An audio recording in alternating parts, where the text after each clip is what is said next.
Once upon a time, there was a king named Xerxes who ruled over a vast empire stretching from India to Ethiopia. Now, King Xerxes had a queen named Vashti, who was known for her beauty and grace.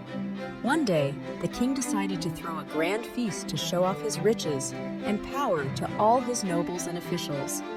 And what a feast it was! The wine flowed like a river, and everyone reveled in the king's hospitality. But during the feast, King Xerxes got it into his head that he wanted to show off his queen, Vashti, to all his guests. He sent his servants to fetch her, but Queen Vashti refused to come. Well, you can imagine the king was none too pleased about this. He consulted with his advisors, and they decided that Vashti's disobedience couldn't go unpunished. So they banished her from the kingdom, and the search began for a new queen. Now, in the capital city of Susa, there lived a young Jewish woman named Esther. She was an orphan, raised by her cousin Mordecai, and she was as beautiful as she was kind-hearted. Esther caught the eye of the king's servants, who brought her to the palace to be groomed as a potential queen. Esther charmed everyone she met, including the king himself, who was so taken with her beauty and spirit that he made her his queen.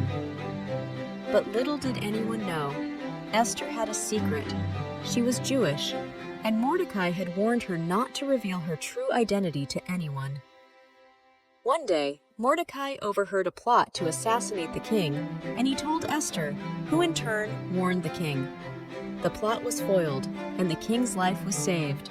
But the story doesn't end there.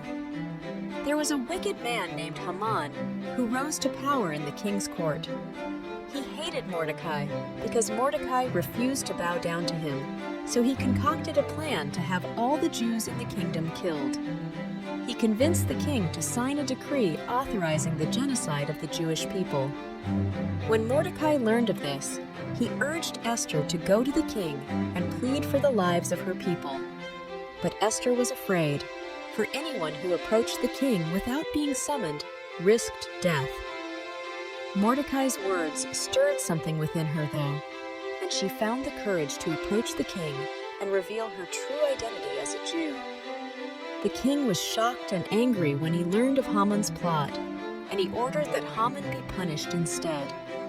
Haman was hanged on the very gallows he had prepared for Mordecai, and the Jewish people were saved from destruction. And so, Esther's bravery and faithfulness saved her people, and she became a beloved queen who was remembered for generations to come. It's a story of courage, loyalty, and the power of standing up for what's right, a tale that still inspires us to this day.